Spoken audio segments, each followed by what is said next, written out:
Buonasera e benvenuti a questo incontro che è stato organizzato dall'Istituto Veneto su un problema di grandissima attualità di cui la stampa dà notizie saltuarie, ma che è diventato di interesse veramente generale, soprattutto da quando si sta parlando della città metropolitana, si sta parlando del futuro, non soltanto di Venezia, cioè delle due Venezie, Venezia e Mestre, ma soprattutto delle relazioni che ci sono con tutta una serie di aree molto inurbate che sono intorno e che già oggi costituiscono un tessuto produttivo importante e ricco di insediamenti di vario genere e che pone il problema della crescita crescita qualitativa di questa area, che basta pensare che le grandi aree metropolitane, Berlino, Londra, Parigi, ovviamente chiunque sia stato ha trovato che ci sono dei servizi di trasporto che sono la parte più vitale di queste città. Quindi sostanzialmente è importante parlare e sentire chi oggi ha responsabilità e politiche e viceversa tecniche su questo argomento, e credo che i cittadini, e d'altra parte vedo che il pubblico è abbastanza numeroso, ha desiderio di sapere, ha desiderio di conoscere. Insomma. Quindi l'Istituto ha pensato bene di fare questa cosa, ripescando anche una tradizione antica, perché forse il pubblico che è presente non è a conoscenza che l'Istituto nel corso dell'Ottocento, soprattutto della seconda metà dell'Ottocento, ha svolto per conto del Ministero dei Lavori Pubblici e di altre istituzioni dell'amministrazione pubblica compiti di consulenza tecnico-scientifica, per cui nel nostro archivio ci sono numerosissimi progetti elaborati, eccetera, di cui per esempio quando uscite nella saletta che sta a sinistra uscendo c'è un progetto di cui qui c'è una fotografia giusto per far vedere il documento, un progetto di tram, anzi si chiamava allora Tramways, che andava, come vedete, da Venezia centro, che ci arrivava sulle fondamenta nuove sostanzialmente, passando per Murano e provenendo dalla terraferma, e quindi collegava queste realtà in questo modo. Al tempo c'era già la ferrovia, ma questo tram, che prima era stato pensato fosse a trazione elettrica, poi viceversa costava troppo, è stato pensato a cavalli, con una carrozza trainata da un tiro di cavalli. Insomma, c'era questo tipo di interesse per il collegamento, e abbiamo nel nostro archivio sia un primo progetto che è dell'82, sia il secondo che è del 1890. Non mi perdo in altre cose, ma desidero dare intanto il benvenuto e ringraziare per la loro partecipazione all'assessore Renato Chisso, assessore mobilità e infrastrutture della Regione del Veneto, all'assessore mobilità e trasporti del Comune di Venezia Ugo Bergamo, all'ingegnere Grandolfo, assessore di trasporti, mobilità e servizi sociali della provincia di Venezia, e all'ingegnere Silvia Grandese, dirigente del settore pianificazione, infrastrutture, viabilità e trasporti del Comune di Venezia. A tutti appunto do il ringraziamento, credo anche del pubblico, perché hanno accettato con grande generosità di venire qui e di parlarci di queste cose. Allora ci siamo accordati per la scaletta degli interventi. Allora prenderà prima la parola Giacomo Grandolfo, assessore di trasporti pubblici, trasporti, mobilità e servizi sociali della provincia di Venezia, poi seguirà l'assessore Bergamo del Comune di Venezia e poi l'assessore Renato Chisso, e per finire con dettagli di carattere più squisitamente tecnico l'ingegnere Silvia Grandese del Comune di Venezia. Quindi do la parola direttamente. Ho dimenticato di dire, ma è implicito, che ci sarà poi una discussione, cioè le persone possono chiedere informazioni, intervenire con il loro piacimento. Allora, do quindi la parola a Giacomo Grandolfo, l'assessore Grandolfo, che ha credo anche una presentazione. Ecco, grazie. Ringrazio il Presidente per il graditissimo invito e per diciamo, questa riapertura della tradizione dell'Istituto Veneto alla città in temi e a temi così importanti ed attualità come quello di cui discutiamo oggi, che mi pare di estremo interesse, perché in realtà legato al tema della mobilità e dei trasporti, nell'ambito di quella che è l'istituenda città metropolitana ci sono di corollario temi legati alla sostenibilità, legati alle relazioni casa e lavoro, legati quindi anche in qualche modo al tema del lavoro e una serie di corollari che in qualche modo finiscono per coinvolgere tutto gli interessi complessivi dei cittadini. Io partirei da appunto il tema della città metropolitana oggi è posto da una normativa che è intervenuta e che dà dei tempi ben certi rispetto ad alcuni adempimenti. Mi piace dare alcuni dati sul fatto che le 10 città metropolitane previste dalla nostra normativa costituzionale hanno una popolazione che rappresenta su 19 milioni su 60 il 31% appunto della popolazione complessiva, l'11% del territorio come superficie, ma in termini di prodotto interno lordo il 39,9% del prodotto interno lordo dell'intera nazione. Quindi è chiaro che in queste aree si concentra un potenziale di sviluppo che travalica i confini del comune capoluogo e che richiede e necessita quindi di una gestione assolutamente completa e integrata. Oggi noi siamo chiamati a valutare appunto di questa integrazione nell'ambito dei servizi di trasporti. Sappiamo che questa normativa oggi di fatto individua la città metropolitana corrispondente alla dimensione territoriale e amministrativa della provincia di Venezia, che di fatto viene soppressa con la Costituzione della città metropolitana, e mi rifaccio alcune slide tratte dal PTRC. Vediamo che in realtà questa dimensione amministrativa non corrisponde in realtà all'idea, alla situazione di fatto della città metropolitana in termini di relazioni, movimenti, analisi di domanda di flussi di trasporto e ai dati sulla produzione, che in realtà riguardano un'area più complessa, più articolata, che come vedete qui, anzi in realtà queste sono due aree, quella che ruota attorno al capoluogo veneziano e quella che ruota attorno al capoluogo veronese, che di fatto sono individuate e definite a seguito di una serie di analisi approfondite dal PTRC, che ricomprendono quindi parti di Treviso, Padova e la provincia di Venezia. Questi sono ancora alcune slide che appunto fanno vedere come all'interno di queste aree è avvenuta l'urbanizzazione e l'incremento poi degli insediamenti e il fatto che si concentrano appunto in questa dimensione che appunto non corrisponde alla realtà amministrativa di cui oggi discutiamo, siamo obbligati a ragionare in termini di normative. Per arrivare a una gestione integrata del trasporto pubblico di questa realtà metropolitana, che vuol dire mettere in relazione più realtà amministrative, più situazioni, più aziende, più servizi, dobbiamo partire da Venezia e dai comuni della prima e seconda cintura, secondo me, non più in chiave di servizi urbani o extraurbani, ma arrivando a pensare a un'integrazione che deve in qualche modo fare dei passi progressivi senza pensare di dover fare tutto in un'unica soluzione. Il primo passo strategico è quello di arrivare all'integrazione dei servizi e l'integrazione e all'interoperabilità. Quindi all'utente non interessa tanto in quel momento se sta montando su un mezzo di colore bianco o giallo dell'azienda A piuttosto che dell'azienda B.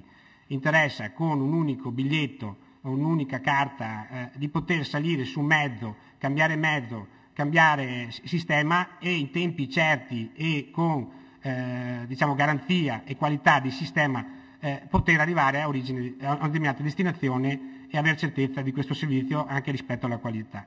Quindi il primo passo fondamentalmente deve essere quello dell'integrazione. Da questo punto di vista devo dire integrazione non solo nell'ambito dei suoi sistemi e tra aree realtà diverse, ma anche tra sistemi diversi. Quindi dobbiamo arrivare a un'integrazione tra l'auto, l'autobus su gomma, ferrovia, SFMR e tram. Devo dire che dal punto di vista dell'interoperabilità e dell'integrazione grandi passi sono stati fatti, nel senso che la Regione Veneto ha fatto degli enormi investimenti e di fatto, pur non vedendone oggi diciamo, già risvolto, le aziende hanno fatto già la verifica, le aziende in Veneto hanno già realizzato investimenti e verificati collaudati per l'interoperabilità. Quindi attualmente le aziende in Veneto hanno dei sistemi interoperabili. C'è solo da fare un passo, è che la Regione stabilisca qual è la SEM, diciamo, unica veneta, che venga data a tutti gli operatori e a tutte le aziende la stessa SEM e che fondamentalmente poi ci sia un soggetto che a fronte di incassi tra aziende diverse, con un sistema unico, poi faccia le suddivisioni appunto degli introiti. Quindi da questo punto di vista manca un piccolo passaggio, ma gli investimenti di fatto sono stati fatti e la verifica dell'interoperabilità è avvenuta.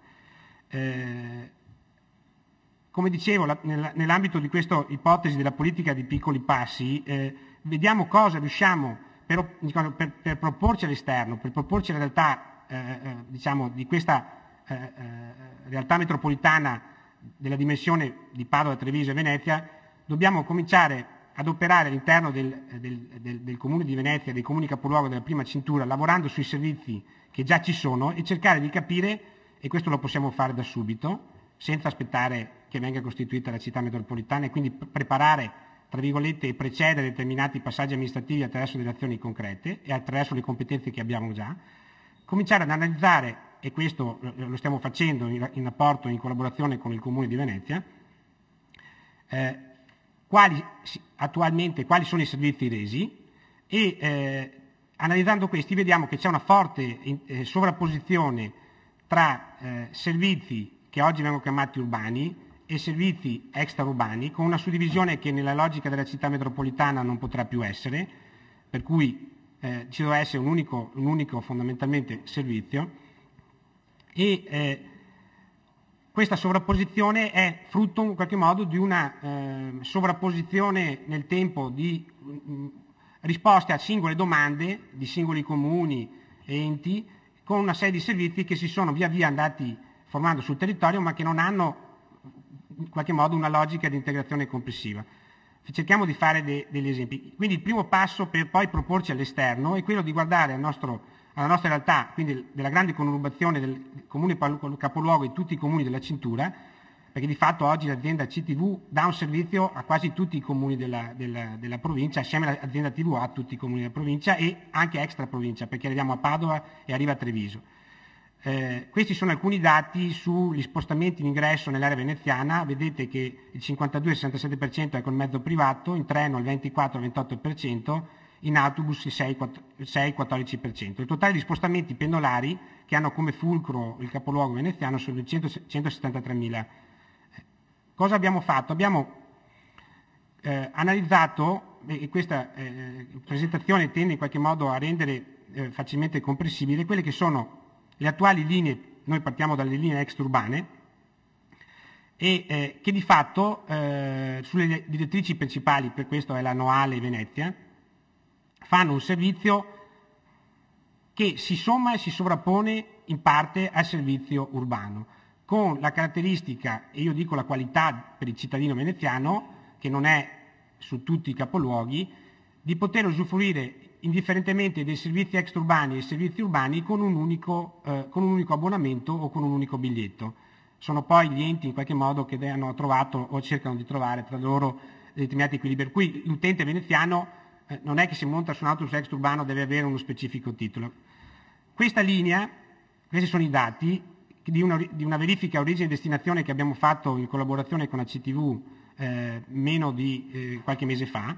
Allora, in direzione verso Venezia abbiamo 48 fermate totali, di cui 24 in ambito urbano, e su un totale di 1964 saliti, 1276 sono saliti in ambito urbano. Quindi una percentuale del 65%. In direzione opposta, da Venezia, cambiano poco i dati. Abbiamo fatto un'ipotesi di appunto cominciare a pensare a un'integrazione come attestando a questi, per esempio, alcuni servizi. Non necessariamente tutti gli autobus devono fare tutte queste fermate e non necessariamente in prospettiva, visto che a Piazzale Roma arriva il tram, arriverà l'SFR, anzi l'SFR nel momento in cui sarà attiva, l'assessore poi ci dirà alcuni dati, l'assessore regionale e aggiornamento su questo servizio che è ormai imminente. La domanda è se tutti gli autobus urbani, tutti gli autobus extraurbani devono comunque arrivare a Piazzale Roma. In questa ipotesi ci si attesta su Piazzale Ciandetti, ma l'attestazione può avvenire anche sulla stazione del treno dove avviene l'interscambio con gli altri mezzi, piuttosto che sui parcheggi scambiatori. Sui parcheggi scambiatori in una logica dove in qualche modo lo scambio può avvenire anche con altri mezzi, quindi con car sharing, bike sharing, piuttosto che altri tipi di soluzioni. È chiaro che nel momento in cui il servizio extraurbano si dovesse attestare su questa linea, su Piazzale Ciandetti, vediamo da queste elencazioni delle linee urbane esistenti che per tipologia, per frequenza, per carico dei mezzi che già hanno, che così com'è il servizio urbano, se non viene in qualche modo ripensato in ragione di queste ipotesi, quindi completamente ridisegnato insieme a questa ipotesi di integrazione, avremo creato un disservizio perché lasceremo l'utente a terra e non troverebbe la coincidenza, e a quel punto avremo non solo creato una rottura di carico, ma avremo creato un problema e non creato una soluzione, e non creato quindi un'integrazione effettiva. Questa ipotesi su questa linea è stata fatta anche attestandoci su un parcheggio scambiatore, il P5 sulla Castellana, gestito da SM di 156 posti. In questo caso, nel momento in cui c'è la rottura di carico, la linea urbana esistente che servirebbe da per Venezia sarebbe la linea 80, che ha una frequenza, cioè che ha 4 corsi in andata, 8 corsi di ritorno, e quindi non sarebbe in grado di appunto dare un servizio integrato sostitutivo. Questo tipo di analisi l'abbiamo fatta un po' per tutte le linee, senza tediarvi, insomma, con l'attestazione sui parcheggi scambiatori. Come vedete poi quasi tutte le linee, questa è quella per Spinea, quasi tutte le linee, per esempio questa è la per Branziola Treviso e Venezia, ha praticamente la maggior parte, il 63% del carico di queste linee avviene in ambito urbano. Queste sono le linee che provengono da Padova, in questo caso invece i carichi urbani sono quasi limitatissimi, sono 10%, nel senso che sono utenti che salgono a Chioggia o salgono a Cavarzari e vengono direttamente a Venezia, e lungo quel percorso queste fermate di fatto non producono un servizio all'utente urbano. Questa ipotesi, per esempio questa linea, di attestarla sulla stazione del treno e quindi scambiare con l'SFR piuttosto che col tram. Su questa linea, l'attuale linea urbana che si interseca è quella che vi ho disegnata, con un'ipotesi su capolinea del parcheggio a Marghera.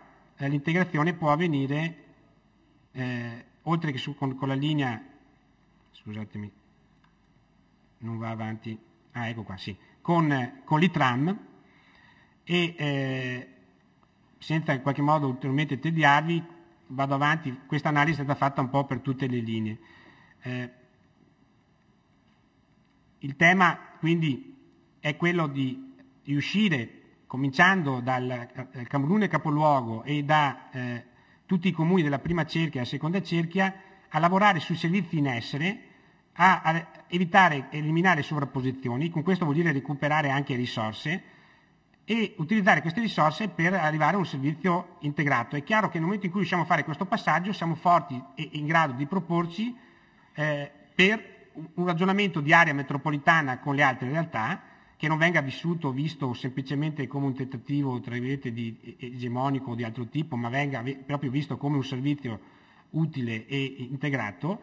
E in questo senso i passaggi appunto dell'interoperabilità sono quelli che consentirebbero integrazioni tra aziende e che eviterebbero disegni ben più complessi da poter poi realizzare, ma che alla fine all'utente darebbe ciò che l'utente chiede, quindi con un unico ticket, con un unico biglietto, con un'unica tariffa, poter usare mezzi diversi nell'ambito della città metropolitana, avendo la possibilità di interscambiare in determinati punti, sapendo che senza dover aspettare, con le cadenze giuste, con le frequenze e con dei mezzi in grado di poter accogliere gli utenti e il carico che in quel momento danno, poter arrivare alla destinazione con i tempi certi.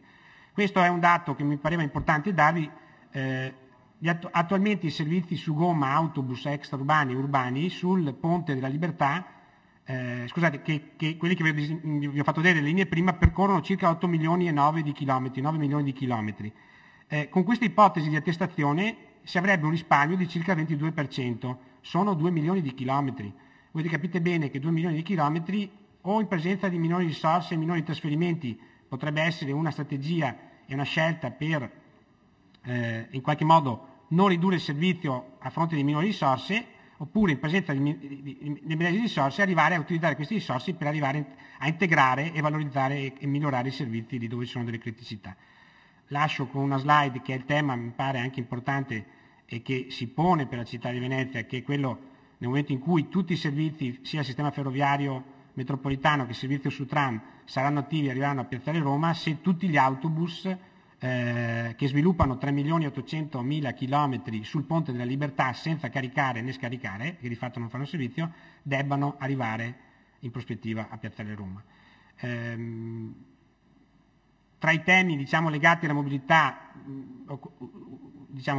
mi pare anche importante l'occasione, avendo qua l'assessore regionale, di lanciare anche una proposta che in parte era venuta anche dai tavoli con le varie province, ma che richiede una regia regionale per evitare poi che la cosa venga attuata in una provincia o meno, e che potrebbe determinare anche dei forti risparmi sulle risorse per il trasporto, è quello legato alla possibilità di gestire l'orario scolastico, come fanno in molte realtà europee, su 6 giorni alla settimana piuttosto che 5. Abbiamo fatto delle simulazioni e questa cosa potrebbe determinare dei forti risparmi e di risorse che potrebbero essere messe in gioco le famiglie sono pronte, ce lo chiedono, la scuola fa qualche resistenza, la situazione dei trasporti potrebbe essere una chiave, un'occasione, il fatto della riduzione delle risorse, anche per fare un pensiero in questo senso. È un suggerimento che mi permetto e mi sento di poter fare all'attenzione dell'assessore regionale. Vi ringrazio. Bene. Grazie per questa prima illustrazione che ha chiarito un cambiamento epocale che potrebbe essere, no? Però anche con una controparte di risparmi di notevole spessore, perché il 22% di risparmio, lei ha detto, casomai poi riprenderemo il discorso per quanto riguarda i vari tipi di risparmi sul vario tipo anche di mezzi utilizzati. Passo la parola all'assessore Ugo Bergamo. Ecco, prego. Ringrazio anch'io l'Istituto Veneto di Scienze, Lettere ed Arti per aver promosso questo importante convegno. Vorrei dire questo momento di presa di coscienza da parte della città, avvalorata da un ambiente così qualificato sotto il profilo della ricerca, di quella che è la situazione attuale e di prospettiva nel breve, medio e lungo periodo dei trasporti pubblici, ma vorrei dire un po' con un ampliamento di orizzonte al sistema della mobilità nel nostro territorio. Si pone in coerenza con tutti gli approfondimenti che l'Istituto ha sempre compiuto sui temi economici, occupazionali del territorio. Non parliamo delle acque dove ha dedicato molte delle sue attività di ricerca scientifica. Credo che sia un'occasione molto importante per capire la fase che stiamo vivendo, che credo sia una fase importante per la città e per il suo territorio anche circostante, perché ritengo che dopo molti anni di confronti, discussioni, proposte, progetti, avvio di realizzazioni, siamo vicini all'andare a sistema con alcune importanti infrastrutture e a sciogliere alcuni nodi importanti sul tema della mobilità. Pare quasi impossibile in un contesto in cui i bizantinismi prevalgono e le discussioni hanno il sopravvento sulle scelte che che però non sono più rinviabili, pena l'arresto di una fase di riqualificazione e nuovo sviluppo a cui tutti puntiamo. La legge recente sulla spending review ha determinato che Venezia è città metropolitana, Venezia è la sua provincia. Noi credo dobbiamo partire dalla constatazione che senza bisogno della legge Venezia è già area metropolitana, di una realtà territoriale ben più vasta della sua provincia e che non può non ricomprendere le aree di Padova e di Treviso per una programmazione che tenga conto di quella che è un'area di sviluppo potenziale e già conseguito in gran parte, che si pone, credo, tra le aree strategiche del nord-est d'Italia e del nord-est europeo. Se non teniamo conto di questa dimensione più ampia, disconosciamo la realtà e non diamo respiro a delle scelte che devono tener conto che Venezia è inserita in questo più ampio contesto, dove sicuramente il sistema della mobilità gioca un ruolo fondamentale di supporto e garanzia di sviluppo economico, di qualità della potenzialità turistica che ancora quest'area fortemente rappresenta, di interrelazioni umane e ovviamente di garanzia della qualità della vita per i propri residenti. Questa è la sfida che abbiamo di fronte con il sistema della mobilità. Tenendo conto, tra l'altro, che, come ricordavo anche in un recente convegno, Venezia è un unicum in Italia e forse a pochi esempi in Europa, dove coesistono strutture e infrastrutture di rilevante valenza. Parliamo ovviamente del porto commerciale, turistico e industriale, dell'aeroporto, di un attrattore naturale sotto molti aspetti turistico, occupazionale, economico e culturale che è Venezia, inseriti in un'area di sviluppo industriale forse in crisi ma che tutti vogliamo anche rilanciare. È evidente che il sistema della mobilità è la garanzia di questo New Deal che deve interessare il nostro contesto territoriale, in una fase di grandi trasformazioni sul settore della mobilità. Allora io mi limito ad alcune considerazioni e alcuni richiami, perché il tema è troppo vasto per esaurirlo in 10 minuti di intervento, quindi posso andare soltanto a flash. Sicuramente partiamo dalle opere, dalle iniziative più ravvicinate nel tempo. L'entrata in funzione del tram nella sua interezza di previsione di progetto e di SFMR è la prima grande rivoluzione del sistema della mobilità.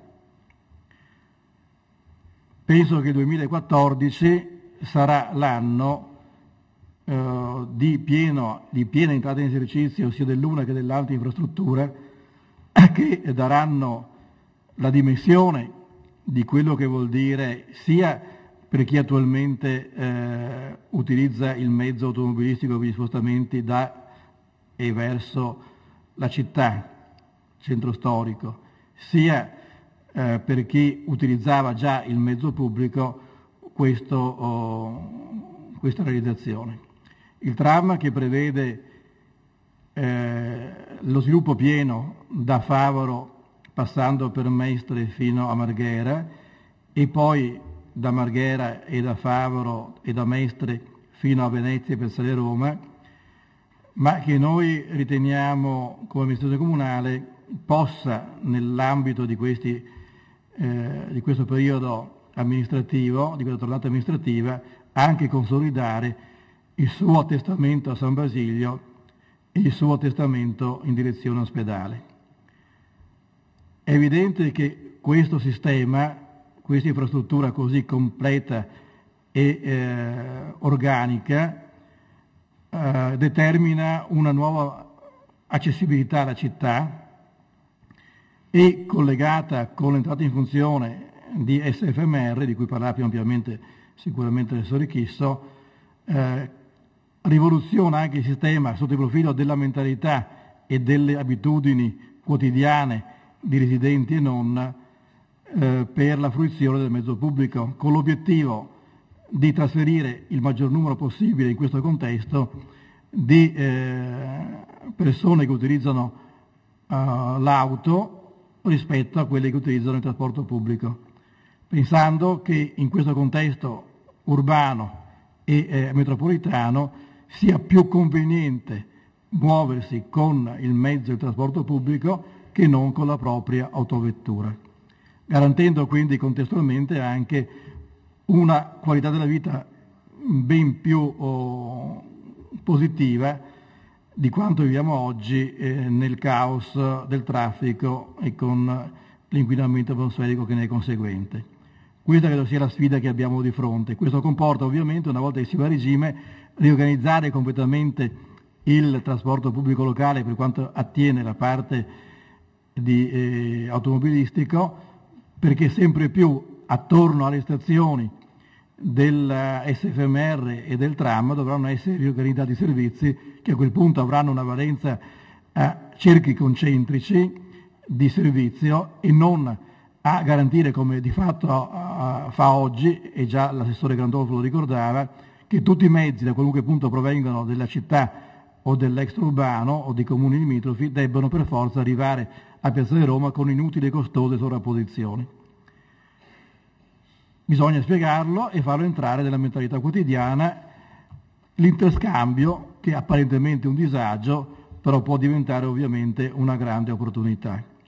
L'arrivo del tram a Piazza di Roma, ma soprattutto l'arrivo del tram a San Basilio, può comportare anche una complessiva riorganizzazione del trasporto acqueo, e cioè della navigazione, perché attorno alla fermata di San Basilio può essere riorganizzato l'approdo principale in provenienza da Lido e Isole e dal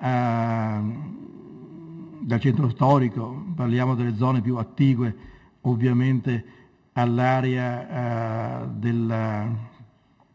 dell'ex marittima, delle zattere, credo dando sicuramente un miglior servizio in termini di mezzi, in termini di tempi e di percorrenze.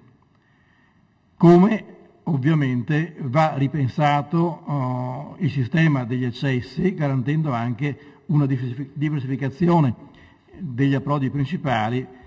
Basti pensare all'importanza che può avere l'attestamento anche nella zona San Giobbe, dove la redazione del ponte di collegamento tra l'area di San Giobbe e la stazione ferroviaria, in fase di grande riqualificazione e di riorganizzazione, può consentire un più funzionale servizio a una parte oggi periferica della città, in una estensione poi verso Murano e verso Castello e Arsenale. Quindi anche questa è un'occasione che ormai abbiamo a portata di mano e che non è più futuristica, perché per tutte queste cose che ho detto abbiamo non soltanto idee, non soltanto progetti, ma anche i supporti economico-finanziari e quindi la possibilità di portarle a compimento nel corso di pochi anni, ripeto, al massimo nel 2015, sicuramente a Piazza di Roma e a San Giobbe come organizzazione entro gli inizi del 2014. È evidente che questo non è sufficiente, dobbiamo guardare con maggiore attenzione a quanto accade anche in funzione delle grandi infrastrutture e realtà trasportistiche che il territorio presenta. Non vorrei nascondermi neppure sul tema della sublagunare, perché questa amministrazione comunale sul tema si è posta in posizione assolutamente laica, sapendo che è un tema delicato, un argomento sensibile, cosiddetto, che richiede che la scelta finale non si compia nel chiuso di una stanza o di una istituzione, per quanto autorevole possa essere il Consiglio Comunale o il Consiglio Regionale, ma deve coinvolgere pienamente e totalmente la città, che a parità di informazioni corrette deve essere in grado di orientare le scelte dei suoi organi istituzionali. Noi abbiamo trovato un progetto già parzialmente approvato, perlomeno come opera di interesse pubblico, che attualmente è pendente al Ministero delle Infrastrutture e oggetto di valutazione del CIPE. Sinceramente non ci hanno convinti gli studi collegati, sia quelli di carattere trasportistico, che sono datati, sono molto datati, non tengono conto che in 10 anni, perché risalgono agli ultimi anni 90, questi studi, è cambiato lo scenario complessivo della mobilità nel Veneto e soprattutto in questa parte del territorio, e quindi sono studi che vanno assolutamente rivisti e aggiornati. Non ci convincono le valutazioni sulle ricadute economiche sulla città, ben consci che delle fermate di una sublagunare, ma di qualsiasi infrastruttura, in particolare in un tessuto così fragile e delicato come il centro storico, le fermate possono determinare la morte, la rinascita o la trasformazione anche antropica della sua realtà, cioè una fermata può rivalorizzare aree sotto profilo immobiliare, espellere cittadini, richiamarne, trasformare funzioni, ed è uno studio che non possiamo non avere presente quando facciamo una scelta di questa rilevanza. E poi sotto il profilo della tecnologia una soluzione a canna unica credo sia assolutamente ad oggi impensabile, e una soluzione che preveda il proseguimento su gomma con il tram attuale sia assolutamente improponibile anche per i mezzi a ridotta capienza che potrebbero circolare rispetto a un traffico potenziale molto più consistente che potrebbe assumere questo mezzo come via di accesso alla città, specie se consideriamo il notevole potenziamento dell'aeroporto che sta avvenendo in questi anni, ma che prevede anche un carico di passeggeri che, se è vero che vuol traguardare gli 8 milioni, 9 milioni, 12 milioni di passeggeri anno, questi passeggeri devono poter trovare il modo per raggiungere rapidamente e comodamente soprattutto il centro storico. Ad oggi nel PAT abbiamo indicato una linea di forza di collegamento tra l'aeroporto e fondamenti nuove, riservando a questi studi che abbiamo chiesto alla Camera di Commercio di aggiornare le finali valutazioni per un sì o per un no definitivo che prima o poi dovrà comunque arrivare. Un aeroporto che deve avere vie di accesso facilmente raggiungibili, che deve sciogliere il nodo della seconda pista o meno, deve capire se è un aeroporto, se è un sistema aeroportuale. È un dibattito aperto che deve trovare la sua conclusione, perché non possiamo non avere presente che la vicinanza dell'aeroporto di Treviso e di Ronchi dei Legionari sia un sistema che deve essere considerato nel suo insieme e non in una frammentazione e contrapposizione che esclude logiche di integrazione. Specie se una seconda pista o una terza pista, perché 2 piste possono essere già realizzate e 12 milioni di passeggeri sono già movimentati oggi da un'unica pista in ambito nazionale, può trovare quindi una sua sintesi finale. Così come sull'alta capacità, vado per flash, e sull'alta velocità, anche qui dobbiamo capire le funzioni e le prospettive. Mi pare che siamo ormai addirittura di arrivo verso una scelta finale dopo anni di confronto. Un'alta capacità, o un'alta velocità passeggeri che viaggia secondo gli standard europei a 300 km l'ora, circa, no? Mi pare, si capisce che funzione può avere per il nostro territorio. 300 km l'ora non è neanche la distanza tra Venezia e Milano. In altre realtà europee 300 km sono poca cosa. Noi dobbiamo capire qual è. Allora, è più funzionale all'arrivo a Venezia per intercettare un traffico verso Venezia o verso l'aeroporto?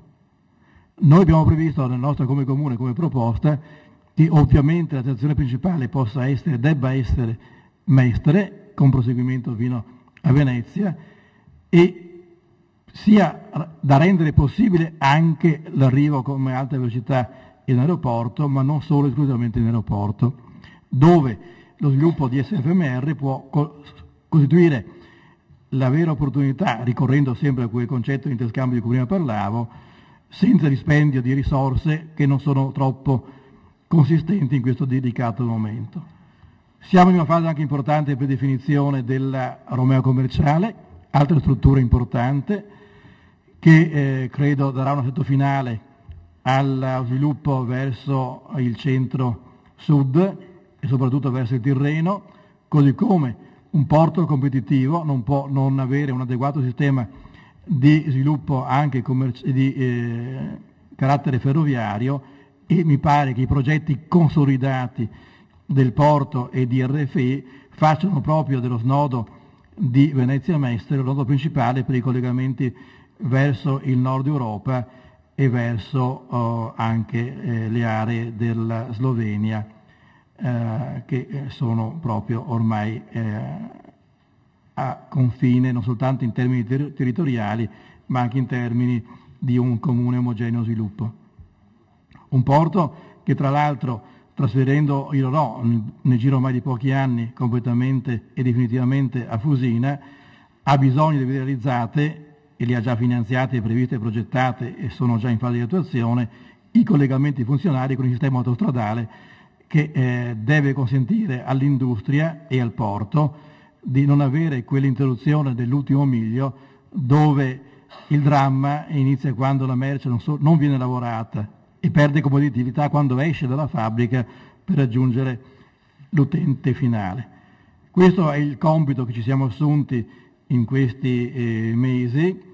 Credo che sia da valutare molto positivamente, non so se insolito o meno, ma con l'assessore Chisso e con l'assessore Gandolfo di abitudine, una grande sinergia e collaborazione e corretta collaborazione istituzionale, perché se questi temi li affrontassimo con la difesa campanilistica di scelte precostituite o con logiche di difesa di scelte istituzionali, non faremo grandi passi avanti.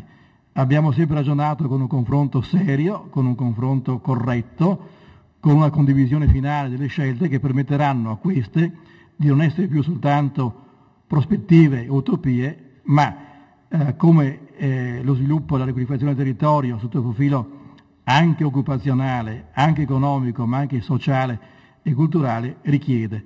Non abbiamo più tempo, dobbiamo passare ormai alla fase non delle realizzazioni delle infrastrutture, ma della gestione delle stesse.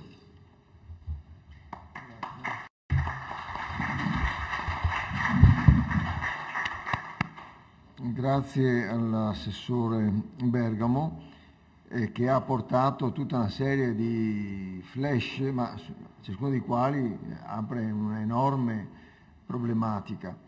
Mi fa piacere però che abbia detto due cose che mi sono segnato. Una è questa promessa di informazione alla cittadinanza in modo tale che queste decisioni, che sono decisioni per il futuro fondamentali per la vita stessa della città, anche di quella isolata, diciamo, no? Isola nel senso di isola, intendo, non isolata dal punto di vista dei trasporti.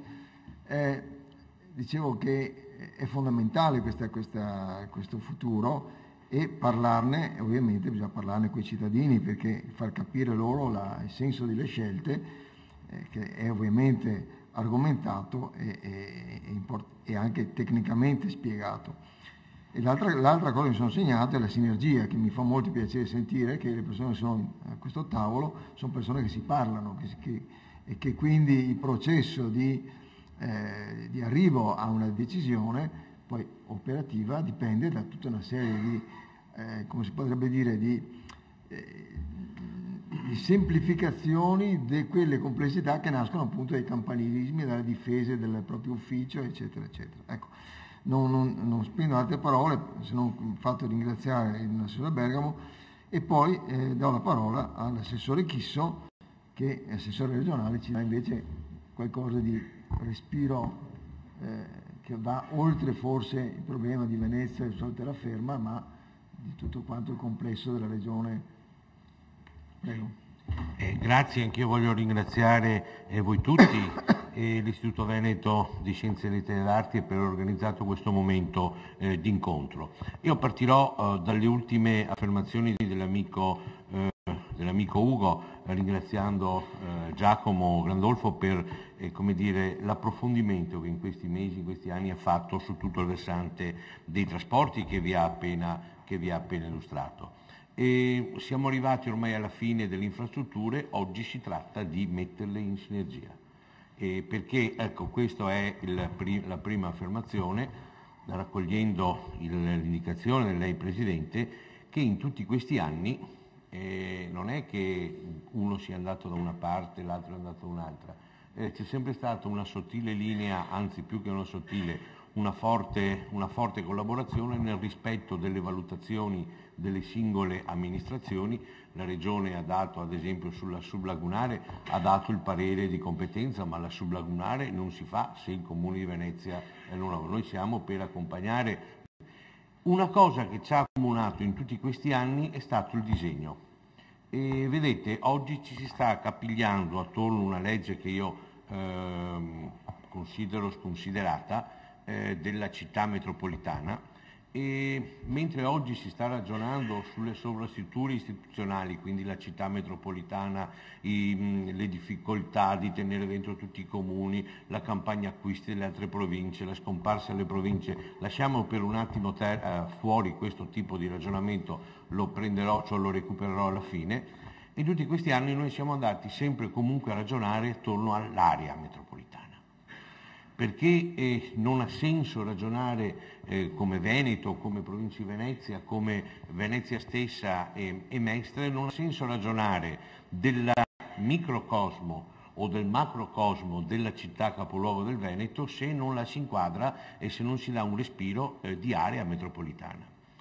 Molti dicono che tutto il Veneto è un'area metropolitana. Io dico che, così come siamo andati in questi anni a sviluppare, che all'interno del Veneto ci sono due grandi aree metropolitane. L'area centrale, Venezia, Padova e Treviso, l'altra area, quella più lombardocentrica, che è la Vicenza-Verona, con sopra l'area montana e con sotto l'area dell'Origino. Questo è il disegno del Veneto. D'altro canto, se voi salite in un aereo e scendete a Tessera o a Verona, si vede anche fisicamente la conurbazione. Conurbazione significa relazioni, significa funzioni, significa relazioni tra persone, relazioni tra aziende. La si vede subito. Non servono tanti voli pindarici, appunto basta un volo di questa natura per rendersi conto com'è l'area com'è il Veneto, come sono le varie aree metropolitane, che di fatto sono due. E quindi in questi anni siamo andati a lavorare con un filologico comune attorno a come attrezzare le aree, in questo caso l'area centrale del Veneto, che è la grande area centrale, che non si ferma a Rovigo. Io ho visto, Giacomo, nelle tue utili slide, che si fermava poco sopra Treviso, no?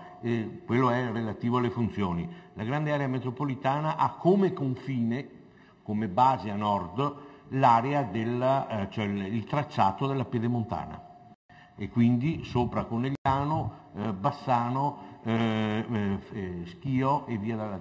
Cioè, questa è l'area vera metropolitana, e noi siamo andati a lavorare sulle infrastrutture avendo questo in testa, prima ancora del dibattito attuale, recuperando quel dibattito che attorno agli anni '80 è stato fatto in questo territorio. Voi ricordate, c'era già l'area metropolitana, grande, piccola, poi alla fine è uscito con una legge che non si è mai concretizzata, una città metropolitana che era fatta da Venezia a Mestre, mezza Spinea, un po' di Mira e tutta Marcon. Follia. Però quello, di là risposte delle istituzioni, quella era l'indicazione non del piccolo ma del grande. E su questo siamo andati a lavorare in questi anni, delimitando, realizzando delle infrastrutture. Il passante ne è l'esempio, anche se il passante ha dovuto prendere atto, passa in mezzo all'area metropolitana, l'area metropolitana centrale, e l'abbiamo dovuto far passare di là perché le risorse finanziarie erano limitate, perché la vera bardatura doveva essere quella relativa all'Agrissignano di Zocco, Portogruaro, perché quello è il livello superiore della città metropolitana, e le grandi infrastrutture corrono fuori dalla città e si innervano nella grande città non con grandi infrastrutture ma con infrastrutture puntuali.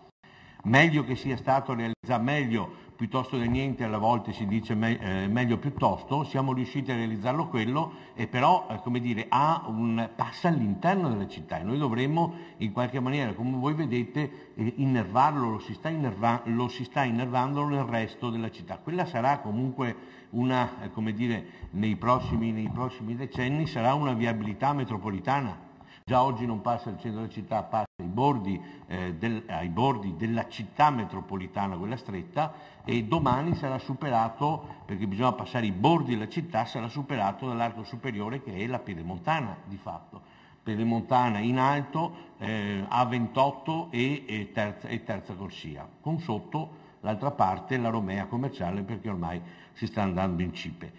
Tenendo presente che questo va ancora più rafforzato, perché l'area centrale avrà una funzione, avrà ulteriori possibilità di sviluppo, non tanto e non solo sui servizi, quanto soprattutto tutta l'altro grande elemento che sta nell'area del nord-est, che è il porto, la funzione del porto collegata con i porti del nord Adriatico, la funzione del porto collegata con la modifica internazionale del traffico merci. Finché Suez resta aperto, si arriva nel cuore dell'Europa, in Baviera piuttosto che in Ungheria, le grandi navi est-ovest arrivano, cioè le merci portate dalle grandi navi arrivano nel cuore dei mercati veri con 7 giorni di anticipo rispetto alla circumnavigazione, passando per lo Stretto di Gibilterra,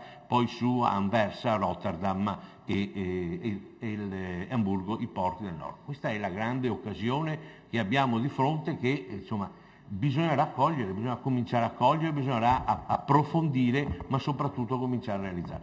E questo aumenterà sotto certi profili il problema delle linee, il problema delle linee non solo di navigazione ma delle linee stradali e ferroviarie, perché attorno a questo io credo che si potrà sviluppare ancora di più tutta la nostra terraferma. Già alcune cose sono state fatte, quindi da questo punto di vista anche un ragionamento che si faceva ieri sera non ha senso, mi dispiace far arrivare la Romea commerciale, rimetterla dentro la città. E già, non ha senso, bisogna farla girare in questo momento su per il passante. E quindi anche qua, trovare i collegamenti tra porto, per quanto riguarda le merci, tra porto e i grandi assi che in questo momento sono questi. Come d'altro canto, io ho sempre parlato attorno alla ferrovia, ho sempre parlato non l'alta velocità. Perché guardate, se noi andiamo a vedere i nostri giorni, che ci frega dell'alta velocità? Dal 1° di ottobre parte anche Italo e in 3 ore e mezza si è a Roma. In 2 ore si è Italo, mi scusi, vedo in sala la direttrice di Trenitalia, che saluto, non voleva essere concorrenza nei confronti, ma è l'ultima novità, diremo poi, è l'ultima novità, quindi per dimostrare che il servizio vero dei passeggeri è molto servizio, cioè Venezia è inserita nel circuito. Con questi c'è la freccia rossa, c'è la freccia argento e ci sono questi nuovi, quindi è inserita per quanto riguarda il meccanismo dei passeggeri. E noi siamo in difficoltà fortissima sotto il profilo delle merci. Perché guardate, dicendocela fino in fondo, noi non possiamo pensare nei prossimi 10 anni di realizzare sotto il profilo delle merci ulteriori autostrade. Facciamo la terza corsia oggi sull'autostrada verso Trieste, è impensabile. Io sono convinto che fra 10 anni riprenderà l'economia, riprenderanno i rapporti e così via, e è impensabile fare la quinta e la sesta corsia, non ci si passa più. E quindi per questo è fondamentale oggi ragionare non tanto e non solo dei treni veloci, ragionare in termini di quadruplicamento. Quadruplicamento significa domani avere le possibilità di far correre più treni merci. Come? Certo attraverso meccanismi economici, certo modificando come funzionano oggi l'FS Cargo e certo intervenendo anche con risorse proprie e qualche volta anche attraverso l'obbligo. Gli austriaci sono da questo punto di vista, come gli svizzeri, sono avanti. Noi dobbiamo arrivare lì. E quindi da questo punto di vista non è importante, cioè non possiamo continuare a fare autostrade, dobbiamo trasferire merci dalla gomma al ferro, anche in funzione di quanto succederà nel nostro porto. Ecco perché sotto questo profilo serve il quadruplicamento, perché guardate, oggi 2 binari portano 250 giorno, 250 treni giorno, su verso ovest siamo già a un impiego di 220 mi pare, siamo vicini al momento di saturazione, verso est siamo su 180-200 treni giorno. Se noi vogliamo fare questa operazione, per la saturazione ci si impiega 2 anni. E dopo? Ecco perché per noi, ripeto, abbiamo sempre discusso in termini di alta capacità, perché i treni veloci, per quanto riguarda i treni veloci, con il raggio di azione che abbiamo noi, credo che siano superfluo già adesso, cioè adesso la domanda è adeguata. Ma sempre ragionando, ritornando sul tema del dibattito che è il trasporto pubblico, trasporto passeggeri, ormai siamo all'avvio della quella pensata qualche anno fa, che è la metropolitana di superficie. Voi ricordate, i lavori sono ormai completati, ci manca solo il nodo della Gazzera, ma i lavori saranno completati il prossimo anno, e nel grande triangolo Padova, Castelfranco, Mestre, Castelfranco Treviso, Treviso Mestre, Mestre Portogruaro, Padova Mestre, Monselice, sono stati eliminati tutti i passaggi a livello. Elemento fondamentale in termini infrastrutturali per far correre poi i treni cadenzati di cui dirò dopo. Perché se voi ricordate, andati con la mente indietro di un decennio, pensate solo a Mestre, che code c'erano ai passaggi a livello. E sarebbero stati una barriera oggi, domani, quando introduciamo il cadenzamento dei treni, sarebbero stati una barriera fisica, perché alla fine le sbarre sarebbero rimaste giù, molto tempo durante un'ora. Moltissimo tempo durante un'ora, quindi sarebbero stati.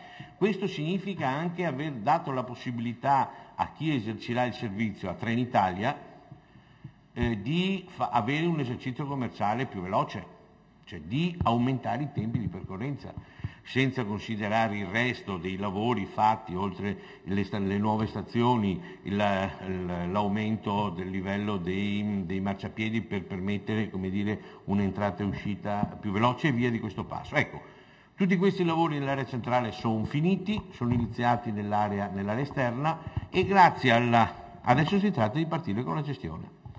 Grazie alla collaborazione, voglio dirlo forte, con Trenitalia regionale. E noi abbiamo un'immagine di Trenitalia di orchi, no? Che lavorano male. Devo dare atto pubblicamente che Trenitalia regionale è gestita, perché poi è questione di persone, è gestita da un ingegnere, donna, che ha lavorato e sta lavorando benissimo, nonostante i disservizi che abbiamo. Se lei non ci fosse stata saremmo ancora peggio. sta lavorando benissimo e ci ha dato una mano, anzi abbiamo fatto un tavolo comune per definire il progetto dei treni cadenzati. Vero ingegnere Giaconia? Grazie, voglio ringraziarla pubblicamente per il lavoro che sta facendo e quello che stiamo per concretizzare. Da giugno del prossimo anno, ormai spero, credo che il progetto è completato, stiamo definendo gli aspetti finanziari, arriveremo al cadenzamento dei treni, cioè ogni quarto d'ora nella linea Mestre-Padova, ogni 20 minuti in altre linee e ogni mezz'ora o un'ora rispetto alle linee. Noi la facciamo partire in tutto il territorio regionale. Avendo fatto i lavori nella parte centrale possiamo lavorare con gli shuttle. Esempio, sull'annuale Mestre, binario unico fino a un certo punto, fino a Salzano mi pare, binario unico, e noi facciamo partire gli shuttle per liberare la linea poi ai quelli di Bassano che vengono giù, shuttle ogni 20 minuti, e quindi l'entrata in città è assicurata da questi per lasciare la linea libera poi ai treni veloci, quelli che vengono da Bassano, che francamente è impensabile che oggi ci impiegano 1 ora e 40, 30 anni fa ci impiegavano 1 ora e 20, con questo sistema ci impiegheranno 1 ora e 10. Ecco, tutto questo progetto, che era l'asse portante del trasporto pubblico dell'area metropolitana, non della città di Venezia, non della provincia, dell'area metropolitana, ormai il progetto è pronto e lo stiamo proponendo alle nostre rispettive giunte, lo stiamo riproponendo positivamente adesso sotto l'aspetto finanziario, e entrerà in funzione anche grazie allo sforzo che tutti hanno fatto, che è quello dell'acquisto dei 23 treni nuovi che ormai stanno arrivando. Noi avevamo promesso, li abbiamo acquistati, già ne abbiamo 2 che attendono solo i timbri in deposito, e dei prossimi mesi arriveremo agli altri 21, entro 15 mesi arriveremo agli altri 21 che inseriremo nelle linee. Quindi avremo in questa maniera supereremo anche il problema del sovraffollamento, perché ad esempio, un'ultima considerazione da questo punto di vista, scusatemi, oggi chi viene da Treviso, no, ha un treno nell'ora di punta, ha un treno ogni quarto d'ora. Però quel treno ogni quarto d'ora è solo formale, perché arrivano in linea i treni che arrivano da Calalzo, quelli della linea Calalzo-Conegliano, Treviso e Mestre, che non c'è elettrificazione, quindi sono diesel. Ma i treni diesel cosa succede? Non possono portare più di 3 scasse, e quindi vengono in linea nella parte più affollata, dove c'è maggior richiesta, tra Treviso e Mestre, vengono in linea magari ogni mezz'ora, perché lì arrivano i treni a 2 scasse, a 3 scasse, quelli che diesel che vengono da su, e la gente protesta perché non può salire. Ecco, ha ragione. Con questo nuovo sistema si fa ecco il ragionamento, non possiamo più pensare di avere i trasporti da punto a punto. Si fa la rottura di carico a Conegliano e si fa la navetta Calalzo-Conegliano con la puntualità con i treni diesel, e da Conegliano a Mestre, Conegliano Treviso Mestre, si fa con i treni elettrici che hanno una possibilità di portare da 7 a 9 carrozze. Ecco che in questa maniera si risolve, oltre ai treni nuovi, si risolve il problema del sovraffollamento. Mi chiudo, ecco, questa cosa sta entrando in funzione, e che rappresenta un utile elemento poi per la gestione complessiva del trasporto passeggeri. Ultime 2 cose. Il Comune di Venezia è andato molto avanti in maniera positiva su questa storia del tram, però consentitemi, di questa storia del tram io voglio ricordare chi, a mio avviso, no, è stato colui il quale ci ha creduto fino in fondo. Voleva l'anno 2001, c'erano problemi veri. Ugo, l'avevi ideata te quando eri sindaco a quel tempo, ma chi ci ha fondato la Lama è stato una persona che oggi non c'è più, che voglio ricordare, perché ricordo bene nel 2001 c'erano momenti in cui non riusciva a partire il progetto del tram. Perché? Perché non c'erano le risorse finanziarie. Questo si inventò una cosa, disse: il tram è in sostituzione degli autobus. Quindi tu Regione certificami, cosa che abbiamo fatto, certificami che comunque continui a darmi i soldi per gli autobus, quei soldi lì che io, come dire, tu mi certifichi che mi dai, li trasferisco a fare il piano finanziario per il tram. E fu così l'uovo di Colombo. Fu questa persona che si inventò questo e con uno scambio epistolare partì il tram. E voglio ricordarlo perché è giusto sempre ricordarlo, è il compianto Walter Vanni. Una grande persona che in allora si ideò questa ed è giusto riportarla. L'idea fu di Ugo quando era sindaco, ma è stato Walter che, vedete, non ci sono problemi non ci sono problemi da un punto di vista politico. Quando le persone lavorano bene è giusto riconoscere quando i loro risultati.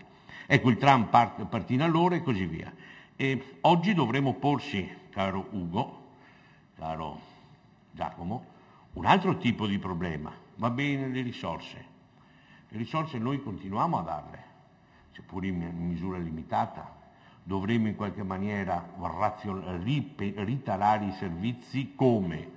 Pensando al giugno del prossimo anno, quando sarà in funzione il cadenzamento dei treni e quindi non è più possibile, lo faremo insieme, anzi fatelo voi, noi vi diamo il supporto operativo e così via, non sarà più possibile avere linee automobilistiche da punto a punto, ma sarà necessario, fondamentale, far sì che nella terraferma le stazioni siano un momento fondamentale di concentrazione del trasporto pubblico su gomma e quindi rafforzare da questo punto di vista il servizio non solo su gomma ma anche sul ferro. Così come sarà necessario, e scusami questa breve digressione, caro amico Ugo, ripensare una cosa.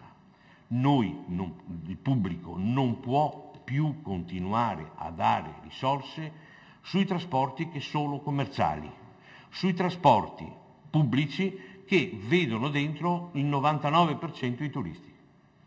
L'80%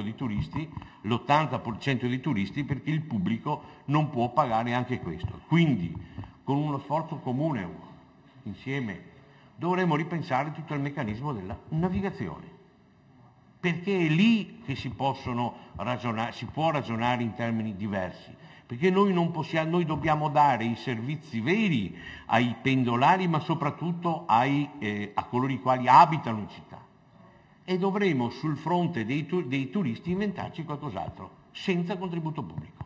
Punto. Lo so che sei su questa linea, Ugo, andiamo un po' più avanti. Termino, scusatemi la lunghezza, con una battuta sulla città metropolitana.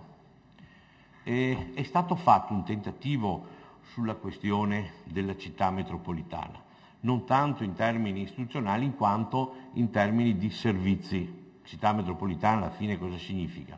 Le province non ci saranno più, ma questo è tutto un altro discorso, mettere in comune i servizi, oltre che le relazioni in funzione. È stato fatto un tentativo 10 anni fa, in questa logica di aver pensato prima le cose che sarebbero successe poi, e si chiama STIV.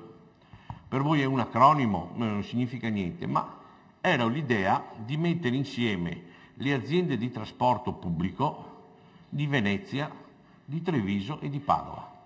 Avevano già costituito questa consorzio, è società, non so se sia società consorzio, cioè il nucleo fondatore, fallì in allora, esiste ancora la società, fallì, non fu più reso operativa per una cosa, l'arroganza di chi pensava, perché mi chiamo Venezia, di assorbire tutto e di mettere in secondo piano tutto. Attenzione che l'arroganza non giochi brutti scherzi anche sul fronte della costruzione della città metropolitana. Io ho detto ieri sera, torno a ripeterlo, fate star zitto il sindaco. Grazie. Grazie.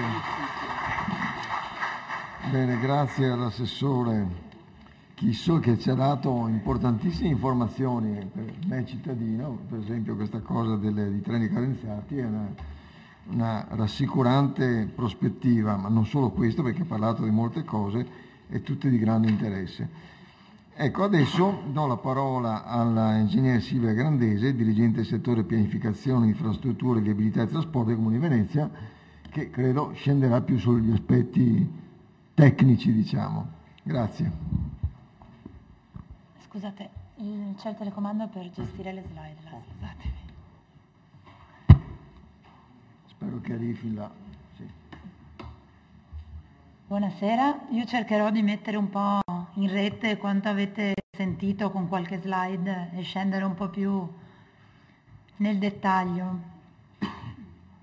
Come si è potuto capire, già da un po' è stato avviato un processo di trasformazione del trasporto pubblico locale, spingendosi principalmente verso il ferro inteso come ferrovia e quindi SFMR, come appena spiegato dall'assessore Chisso, e tram. Quindi spostando quello che è l'utenza degli autobus a favore di un'utenza di tram e treno. Analizzeremo poi singolarmente i punti di interscambio. Come già detto, la cosa principale perché questo sistema possa funzionare è proprio quello di creare una rete tra i diversi sistemi di trasporto e creare un interscambio che deve essere il più efficiente possibile in termini di orari, quindi cadenzamento dei treni quando parliamo di treni, di puntualità quando parliamo di tram, in termini di tariffazione. Abbiamo sentito prima l'assessore provinciale spendersi molto su questa questione. È evidente che se io devo prendere indifferentemente l'autobus extraurbano, urbano, il treno o il tram, devo poter utilizzare un unico sistema di bigliettazione. Non posso avere in tasca 4 o 5 tessere a seconda di dove salgo. Questo sia dal punto di vista del supporto informatico che utilizzo, sia dal punto di vista della tariffazione. Non potrò pensare di pagare 4 abbonamenti se prendo 4 servizi diversi.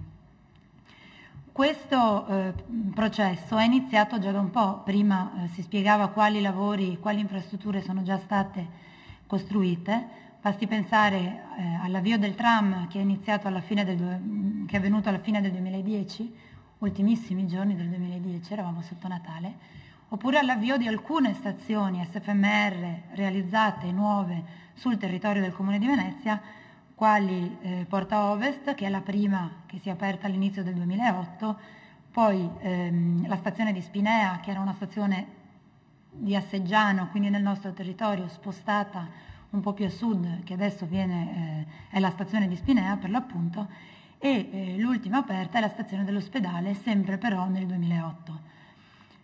In questa slide molto schematica si vedono quelle che sono indicate con i puntini azzurri tutte le stazioni SFMR nel nostro territorio.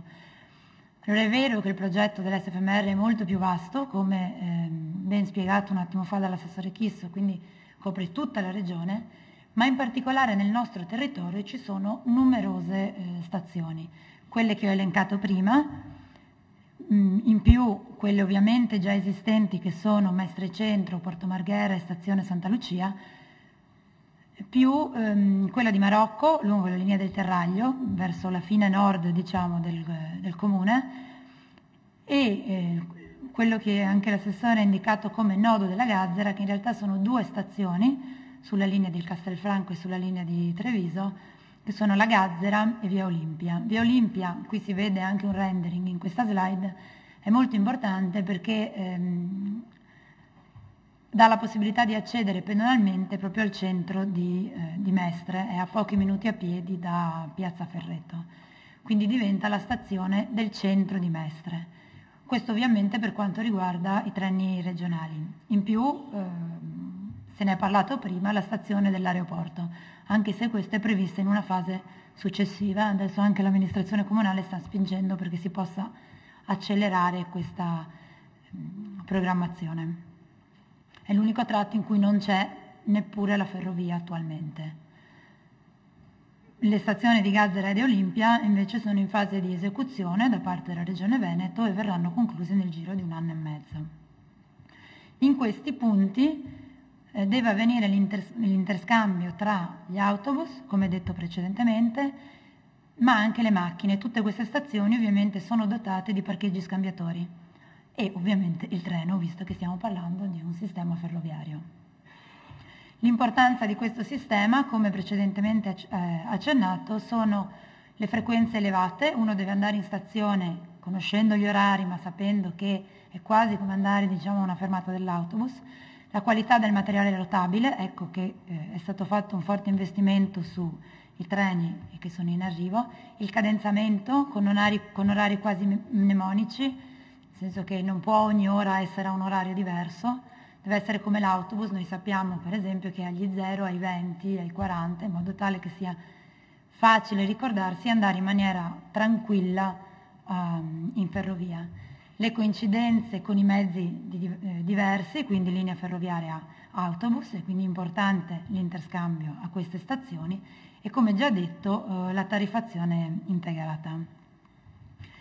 Questo invece è quello che riguarda più direttamente il Comune di Venezia, cioè il tram.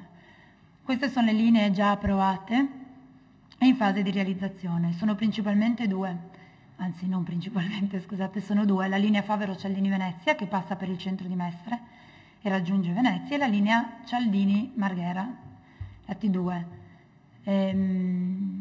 con degli interscambi.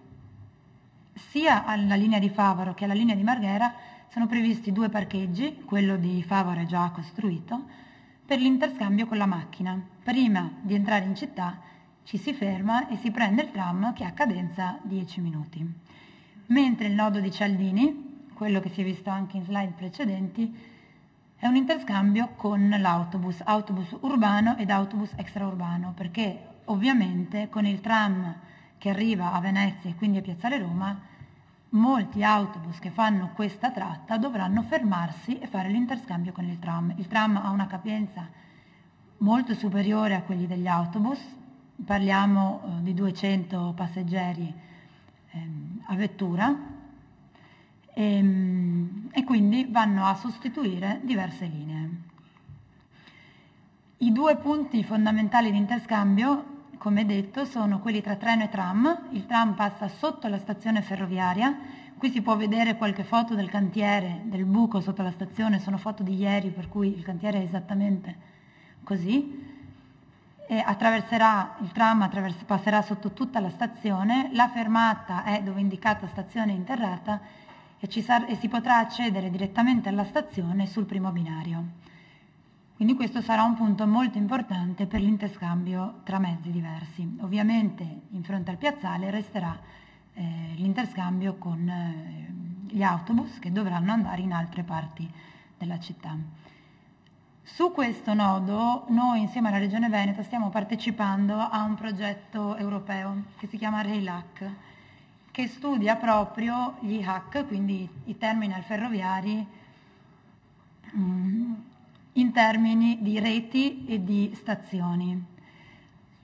È un progetto che noi stiamo seguendo con la Regione Veneto. Il capofila di questo progetto è la Regione Emilia-Romagna e partecipiamo insieme alla Central Metropolitan Region della Germania e a altre anche compagnie ferroviarie statali e non di Ungheria, Slovacchia, Polonia e Repubblica Ceca. Lo scopo di questo studio è proprio analizzare le funzioni in queste stazioni per poter gestire al meglio l'interscambio tra i diversi mezzi e i loro spazi.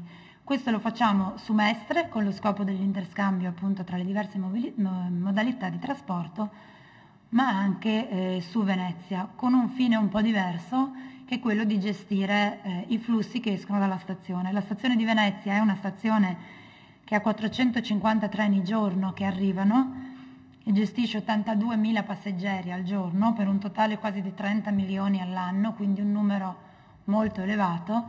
Lo studio che abbiamo intenzione di fare noi è un'analisi dei flussi pedonali per capire come si muovono una volta usciti dalla stazione e poterli indirizzare meglio verso quelli che sono i terminal acquei e i diversi percorsi, con l'aggiunta in un futuro molto recente di quello a cui accennava prima l'assessore Bergamo, che è il cosiddetto Ponte delle Vacche, e quindi il collegamento diretto dalla stazione in fondo, dietro il binario 1, diciamo, con tutta l'area di San Giobbe, quindi evitando tutta l'uscita dalla stazione, la strada nuova e il percorso, diciamo, all'indietro. Questo è l'altro nodo importante che dicevamo prima, che è il nodo di Cialdini.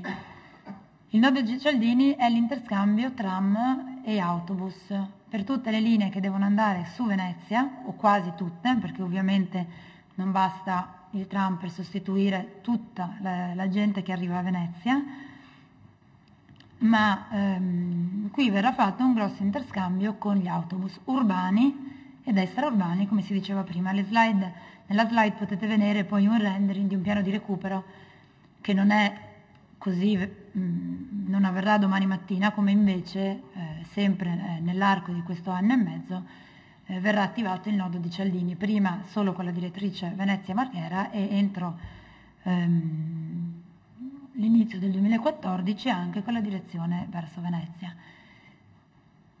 Infatti avete tutti visto i lavori del tram sul ponte. Questo è un rendering suggestivo che fa vedere come sarà il tram sul ponte. I lavori manca la pista, i lampioni sono quelli che ci sono adesso, non sono quelli che ci saranno, ma arriva anche quella. Avete visto i lavori per quanto riguardano la rotaia termineranno a novembre, per quanto riguarda piattaforma e rotaia. E questo, si è visto anche questo in una slide precedente, è l'arrivo a Piazzale Roma. Il tram arriverà nell'area dedicata al trasporto pubblico, in maniera da minimizzare il più possibile le interferenze tra i pedoni che salgono e scendono dal tram e il traffico automobilistico. Quindi si ferma nell'area, diciamo, in prossimità dei giardini Papadopoli, e la quantità di autobus che qui vedete rappresentata è ridotta rispetto all'attuale, ma ovviamente si auspica anche rispetto alle linee extraurbane che in questa ipotesi non sono state toccate, di poter ridurre ulteriormente gli stalli proprio in vista di questa nuova fermata. Teniamo conto dell'importanza appunto di avere il tram con i pedoni che non attraversano tutta la parte viabilistica, perché negli orari dalle 8 alle 8, quindi l'orario in cui arriva la maggior parte della gente col trasporto pubblico, arrivano più di tra i 27 e 28 mila passeggeri al giorno a Piazzale Roma e col mezzo pubblico. Oltre a queste linee di tram, l'amministrazione sta portando avanti altri prolungamenti. In particolare qui si vedono tutti, poi hanno diversi livelli di progettazione e di avanzamento. Quello che vedete su Venezia in giallo, poi lo guardiamo nel dettaglio, è proprio il collegamento verso San Basilio, che ha lo scopo anche di riorganizzare il trasporto pubblico su acqua sgravando il Canal Grande, quindi cercando di spostare quelli che sono i flussi che oggi sono tutti sul Canal Grande, turistici e anche di pendolari. Quella in rosa, si vedono i colori, sì, quella in rosa più scuro, violetto, è una linea che collegherebbe Marghera con Venezia attraverso il Palais Lumière, mentre quella e quindi che sta andando avanti col progetto di cui avete tutti letto sul giornale. Quella verde, noi abbiamo già presentato uno studio un progetto preliminare al Ministero qualche anno fa, ma purtroppo poi col tram che dovevamo portare avanti le cose sono un po' fermate, ma è un'altra delle intenzioni dell'amministrazione, che è quella di fare il prolungamento del tram fino all'ospedale. Questo è appunto uno zoom, diciamo, su quello che sarà l'ipotesi del progetto Palais Lumière, il master plan, con questa piazza sopraelevata per cui il tram da Marghera potrà raggiungere la piazza, poi proseguire su via delle Industrie, l'area Vega e raggiungere Venezia. In questo modo noi riusciremo a collegare in maniera diretta non solo Mestre con Venezia, ma anche Marghera con Venezia. In questo modo sì che praticamente tutti gli autobus che oggi percorrono il Ponte della Libertà potrebbero essere eliminati. Questo è il progetto più complesso, perché non è solo il tram che va a San Basilio, che è oggetto di un accordo di programma con l'autorità portuale che prevede di portare il tram fino a San Basilio, dove c'è attualmente il terminal della Marittima. Ovviamente portare il tram all'interno del terminal della Marittima vuol dire spostare la Marittima, e quindi questo fa sì che venga spostato tutto in quest'area e quindi ridisegnata anche l'area dell'autorità portuale. Ecco perché un accordo di programma con l'autorità portuale. Per quanto riguarda il tram, appunto il tram entrerebbe su strada, entrerà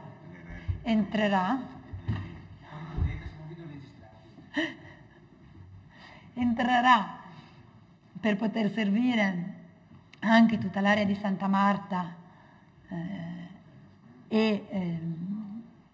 poi verso le Zattere, quindi si potrà scendere dal tram e arrivare direttamente alle Zattere, e in particolare in quest'area viene creato anche un nuovo terminal acqueo. Si vedono le funzioni. Un terminal acqueo, si vede in quel punto una foto che è quella dei giardinetti, che dovrebbe avere più o meno le dimensioni e la fisionomia, diciamo, del terminal dell'approdo dei giardinetti, e dovrà essere appunto anche per motobattelli foranei. Questo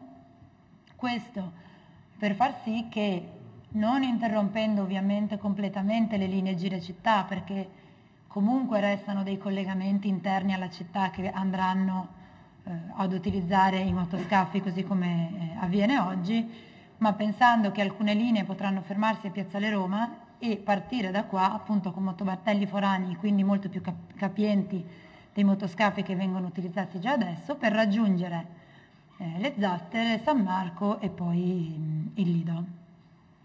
Quindi qua si vorrà creare, oltre a quello di Piazzale Roma, un nuovo interscambio tram-vaporetto.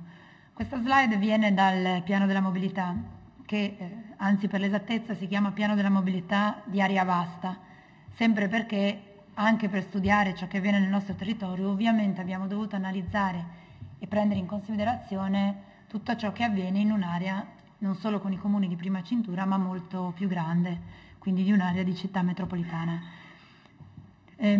Questa tavola è per dire appunto che uno dei grandi cambiamenti che porterà il tram è proprio uno sgravio del Canal Grande. Sarà quindi possibile trasferire tutta la parte di traffico che si dirige a San Marco direttamente sul tram che va a San Basilio, e quindi non più attraverso il Canal Grande e quindi la linea 1 o la linea 2, ma su linee dedicate.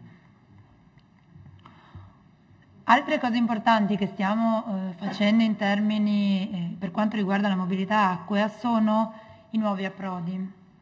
Stiamo approvando la progettazione definitiva di 3 importanti approdi. Qua vedete un rendering in rialto di 3 importanti approdi della linea 2, tra i principali di Venezia, che sono quello di Rialto, quello della ferrovia Scalzi, quindi appunto quello della linea 2, e quello di Piazzale Roma Santa Chiara.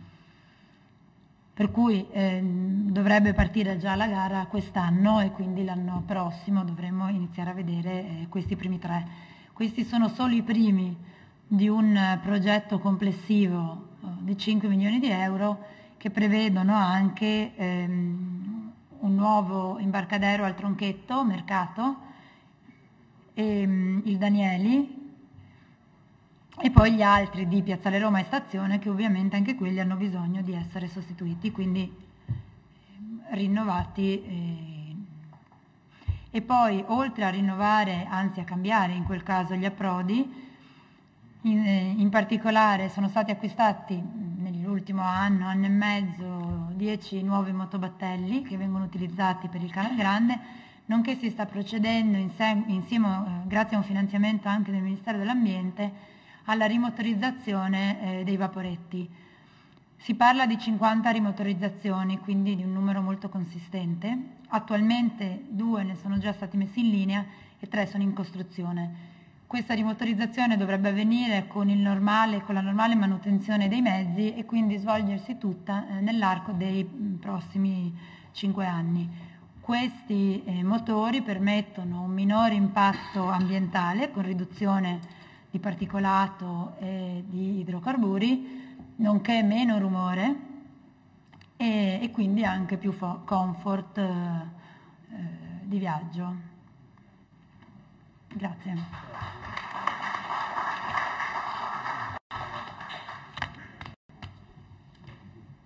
Sì, bene. Grazie allora all'ingegnere Grandese e adesso apriamo la discussione.